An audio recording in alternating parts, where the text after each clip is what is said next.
Le terme cathosphère désigne la présence sur le web et l'activité de blogging des catholiques, toutes tendances confondues, dont le traditionnalisme dans sa pluralité.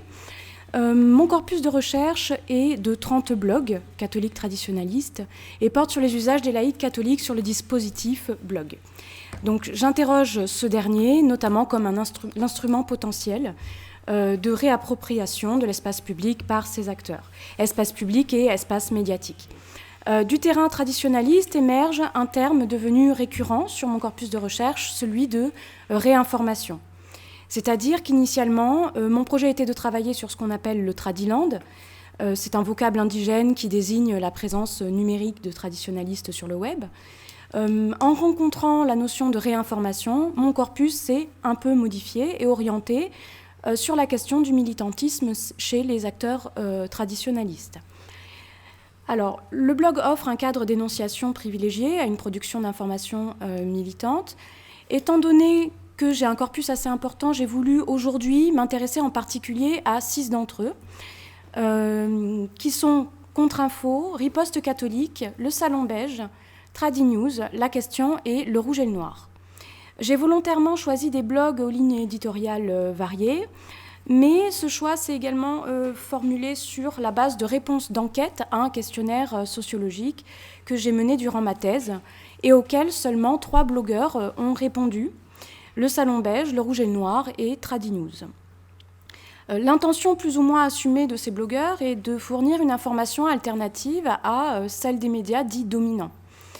La présence des traditionalistes sur le web s'est développée en 2 temps. Il y a un premier temps dans les années 90 qui marque l'apparition de sites personnels et institutionnels et qui se recoupe sous le vocable de Tradiland. Puis, dans un second temps, il y a eu émergence de cette réinfosphère ou sphère de réinformation dans le milieu des années 2000. L'émergence de cette notion est une manifestation d'une mutation dans la manière d'être présent en ligne, mais aussi dans la stratégie relationnelle des acteurs. Alors, je vais faire un développement en 2 temps. Je vais m'intéresser dans un premier temps court à la présentation du corpus et aux lignes éditoriales de ces blogs. Et ensuite, j'orienterai la réflexion sur les intentions informationnelles énoncées. Donc, je fais part aujourd'hui de ce que les acteurs disent de cet objet, de l'objet réinformation, sur leur blog, en complétant par le biais de certaines réponses au questionnaire. C'est de ce fait aujourd'hui une présentation plutôt descriptive, plus descriptive qu'analytique que je propose, sur la base des titres des blogs, de leur présentation, généralement en rubrique « Qui sommes-nous ?», et sur des réponses de questionnaires semi-directifs et directifs. Donc ici, je vous affiche le matériel ainsi que les questions du questionnaire qui sont exploitées dans cette présentation. Alors, nommer les blogs, identification et choix éditorial. Le choix de sélection du corpus restreint pour aujourd'hui se fonde sur les variétés de mise en récit de soi produites sur le réseau traditionnaliste. Les intitulés des blogs peuvent être entendus comme un premier signe d'un choix éditorial. Hop. Donc ici, vous avez les noms des blogs ainsi que les sous-intitulés. Chaque nom de blog est accompagné d'un sous-intitulé précisant a priori la nature de l'information véhiculée. Les blogs de mon corpus, Tradinews exceptés, étant des entreprises collectives, ils ne définissent pas leur activité blogging en fonction d'une identité personnelle. Les noms sont des indicateurs identitaires et éditoriaux. Donc affirmation d'une appartenance religieuse, emploi d'un vocabulaire médiatique. Ainsi, sur les 6 blogs proposés ici, 4 arborent une identité religieuse. La question parle d'une actualité religieuse sans préciser la confession. Le fait de nommer le blog La Question est pour autant une référence à l'Inquisition, élément qui sera confirmé après dans la présentation du blog en rubrique « Qui sommes-nous ?». 3 blogs s'identifient ensuite au catholicisme, Riposte catholique, qui propose une réinformation catholique, Tradinews, avec le vocable tradi, traditionnalisme catholique, et Le Salon Beige, laïque catholique. Notons que seul Tradinews souhaite s'identifier par son appartenance à la dénomination traditionnaliste. Alors, je considère le vocabulaire médiatique comme un indicateur plus programmatique qu'identitaire. Sur les 6 blogs, comme vous le voyez, 9 mentions sont faites d'un vocabulaire médiatique et journalistique et une ligne éditoriale a priori d'actualité. 7 thèmes référentiels aux médias et au journalisme, avec news, info, actualité à 3 reprises, gazette, information et réinformation, qui apparaît à 2 reprises pour Riposte catholique.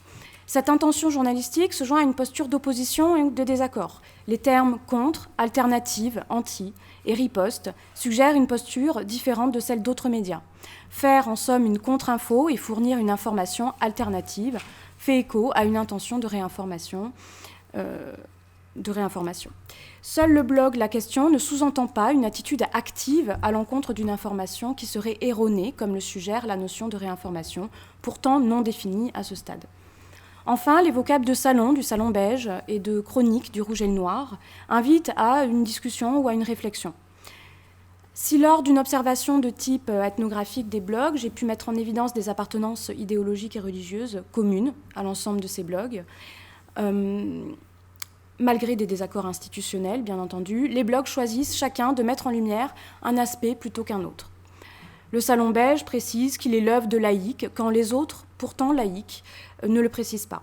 Le blog Riposte catholique est le seul à affirmer sa position réinformationnelle, alors même que les autres blogs font également partie d'un mouvement de réinformation. Enfin, bien que la plupart s'identifient catholiques, seul Tradinews met en avant sa dénomination confessionnelle et Contre-Info n'en fait tout simplement pas mention. Propice à une mise en récit de fond, contrairement aux réseaux sociaux numériques, le blog comporte généralement une rubrique donc destinée à la présentation, et je cherche à la fois des indices d'appartenance d'une mobilisation, les références éventuelles à la place qu'occupe le dispositif dans les activités militantes.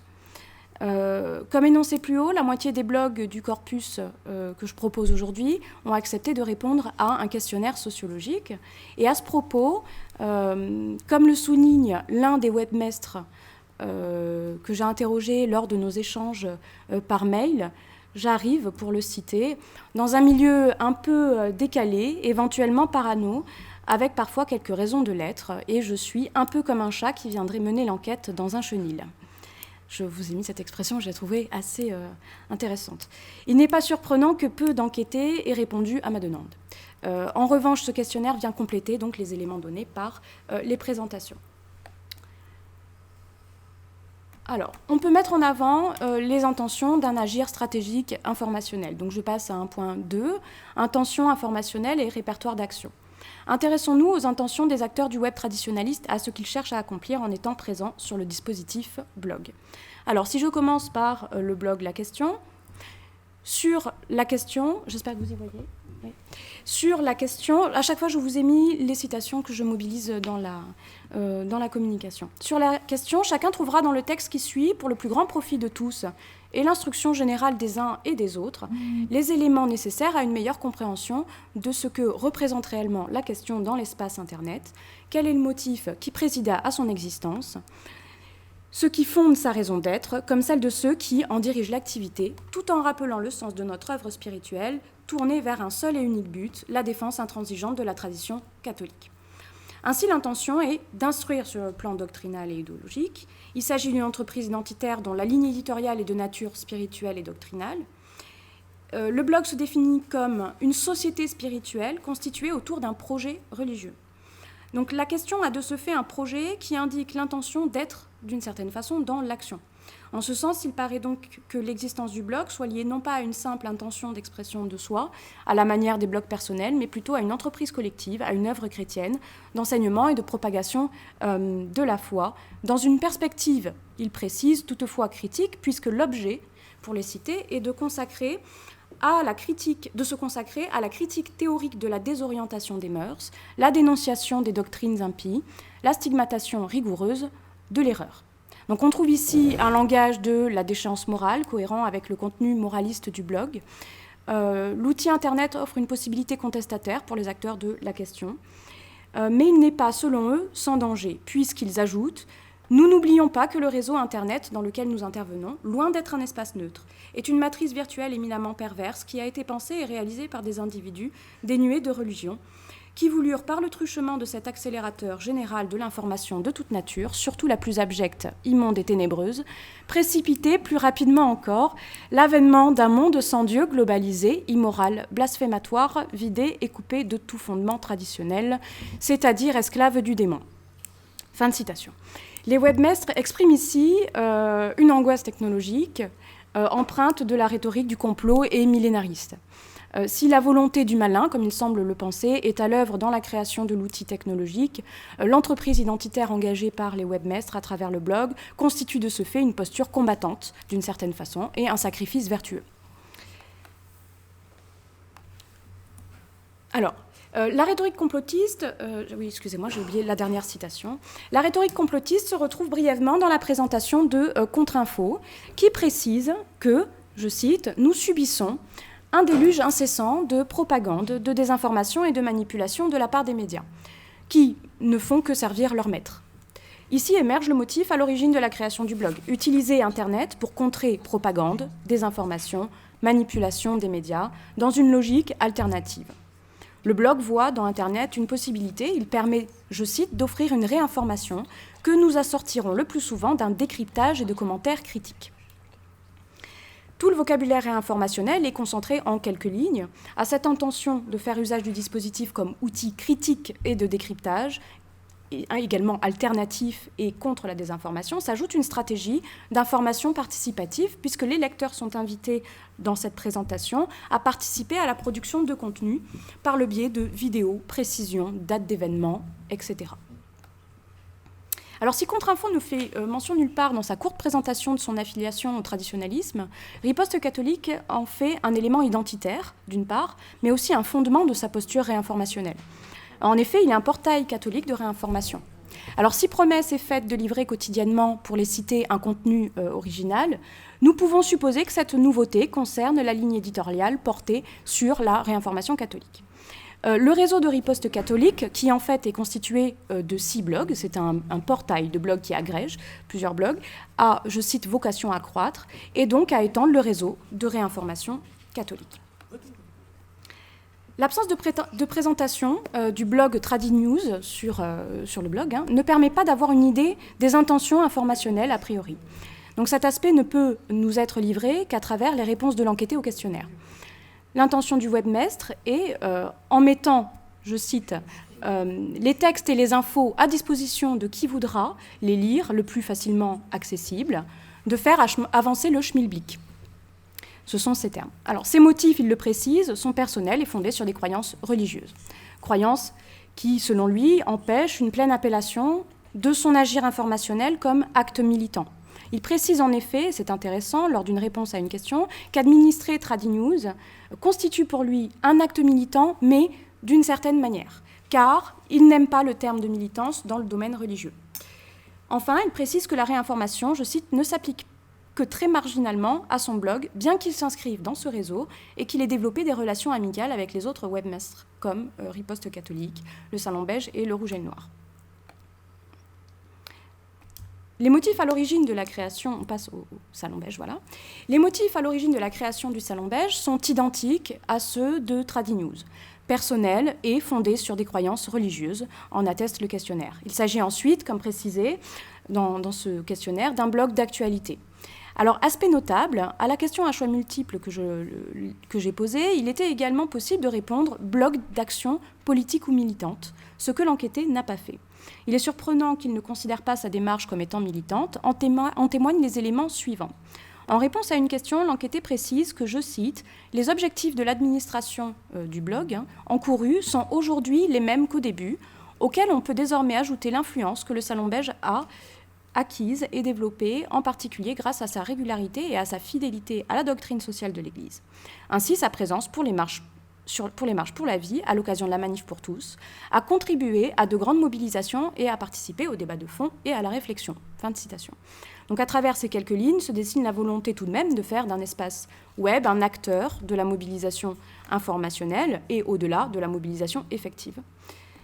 De même, l'enquêté précise dans le questionnaire, « Lorsque j'ai lancé ce blog avec 2 amis, nous constations que la voix de l'Église catholique et celle des laïcs en particulier étaient inaudibles dans l'espace public et médiatique. » De plus, entre caricature du message catholique et échecs successifs, loi Veil, Nertz, donc je pense qu'il fait référence à la loi Nevert, il y a une faute. Nous avons décidé de proposer tout simplement de présenter l'actualité sous la lumière de l'enseignement de l'Église et de constater ça marche. Donc ce passage confirme l'intention a priori de faire usage du web à des fins militantes, et ce en raison des échecs, d'une part, et d'autre part du caractère inaudible du catholicisme dans l'espace public et médiatique. Donc l'intention informationnelle se fonde de ce fait principalement sur la plasticité du web en tant qu'espace public. Alors, les webmestres du Salon Beige font le choix éditorial de faire leur présentation sous forme de foire aux questions, que je ne vous répète pas, voilà, elle s'affiche sur le PowerPoint. Alors, en réponse à cette foire aux questions, ils se présentent comme des laïcs catholiques dont la démarche blogging s'est construite sur leur foi commune. Et ils ont pour visée de réfléchir à voix haute sur comment appliquer cette foi dans la société actuelle. Je cite la présentation du blog. Ce qui confère un indice intentionnel. Les webmestres cherchent à avoir un rôle dans la cité. Ceci est confirmé lorsque nous demandons une liste des thèmes les plus importants à traiter sur le blog. L'enquêté nomme en premier la défense des points non négociables selon Benoît XVI, c'est-à-dire la protection de la vie, reconnaissance de la famille, protection du droit des parents à éduquer. Il est intéressant de voir qu'en point 9, il parle de la réinformation et en point 11, l'engagement des catholiques dans la cité. Le terme de défense qu'il emploie place les webmestres dans une position de combat et donc d'action. Quant à la référence à l'engagement dans la cité, elle se confirme par la mention de Jean Housset, fondateur du mouvement La Cité catholique, en réponse à une question demandant quels sont les acteurs à l'origine de la notion de réinformation. Il répond Jean Housset. Être dans la cité est de ce fait un des objectifs des laïcs du Salon Beige. Enfin, le Rouge et le Noir, et je terminerai sur ce blog. Le Rouge et le Noir se présente comme un site Internet d'information, de réflexion et d'analyse. Dans sa réponse à une question, l'enquêté place ses motivations comme étant personnelles, par croyance religieuse, conviction politique, ce qui fait du Rouge et le Noir le seul des trois enquêtés à assumer que les convictions politiques fassent partie des motifs à l'œuvre dans l'émergence du blog, ce qui rend pertinent sa réponse à une question, puisqu'en effet, il désigne son blog comme étant à la fois blog d'opinion, confessionnel et d'action politico-militante. Blog donc fondamentalement catholique, la ligne éditoriale du Rouge et le Noir est mue par un désir d'information et d'analyse à la lumière du catholicisme. Alors, nonobstant les affinités entretenues avec le traditionnalisme, les auteurs précisent dans leur présentation que leur démarche s'inscrit dans un souci d'universalité. La démarche éditoriale est à la fois fondée sur la religion catholique, mais elle dépasse largement le cadre de la simple production d'informations catholiques, puisqu'il s'agit de, je cite, « participer aux campagnes de ce siècle pour la conquête des âmes et la propagation de la foi. Cette grande œuvre se fera sans nul doute par l'intelligence. » Donc l'intention est tout de même prosélyte, bien que par souci de sérieux, les sujets traités ne sauraient être limités. CF, la présentation. Donc il y a ici une stratégie d'ouverture qui ne s'arrête pas là, puisqu'ils présentent leur équipe de façon intéressante, comme ayant des origines diverses et multiples, tant par l'âge, l'origine, les idées que la formation. Cette diversité réelle ou imaginée donne l'impression au lecteur d'un espace de discussion au sein duquel toutes les opinions sont potentiellement exprimables. Et il cite, il dit « Il ne s'agit ni d'une bande de scouts, ni d'une palanquée de joyeux disciples d'aumônerie. Il vous est du reste loisible de les contacter individuellement. » L'enquêté considère l'administration du blog donc, comme un acte militant et il considère qu'il a un rôle à jouer dans le débat public. En réponse à une question, il ajoute que cet acte militant est, je cite, « un engagement dans la cité », ce qui rend leur démarche très similaire à celle du Salon Beige. Il précise ensuite que le blog est lu par de nombreux militants, par des évêques, par des responsables de partis politiques, républicains, FN, PCD, UDI, etc., par de nombreux journalistes, en somme, par de nombreuses personnes contribuant au débat public. Ce qui souligne la volonté de ces blogueurs de faire partie de la discussion publique. Et donc, je peux conclure rapidement ? Oui, j'ai ma conclusion. Alors, en somme, le blog, une de mes questions est... oui. En somme, le blog pour le blogueur d'actualité et d'opinion constitue-t-il un répertoire d'action ou est-il simplement un outil d'expression d'un particularisme religieux et culturel ? J'avance ici qu'il s'agit des deux, car ce qui vient d'être décrit rapidement engage toute une série de collaborations entre associatifs et blogueurs et a pour objectif de fournir les arguments nécessaires. C'est bien ça le fondement même, l'intérêt propre de ces blogs, fournir les arguments nécessaires à une mobilisation effective. Et cela se poursuit lors de rassemblements, donc, entre blogueurs et acteurs politiques, ou lors d'organisation d'événements culturels, de circulation de pétitions, etc. Donc ces éléments déclaratifs permettent de mettre en avant le fait que les stratégies informationnelles mises en œuvre, ou celles qu'ils souhaiteraient mettre en œuvre, ont une visée soit prosélyte, pour certains, soit, et c'est principalement le cas de tous, d'un militantisme familial et bioéthique principalement. Ou du moins, dans le pire des cas, d'une participation ou discussion publique, ce qui est en soi constitutif d'un répertoire d'action. Ça participe, comme le souligne Portier et Béraud dans un de leurs ouvrages, Métamorphose catholique, à un nouvel appareillage militant, un nouveau répertoire d'action, et ce dernier se poursuit bien entendu sur les réseaux sociaux numériques et prend une autre forme. D'ailleurs, un blogueur n'aura pas manqué de me préciser que ma recherche sur les blogs était has-been et que je devrais m'intéresser aux réseaux sociaux numériques. Voilà. Je vous remercie.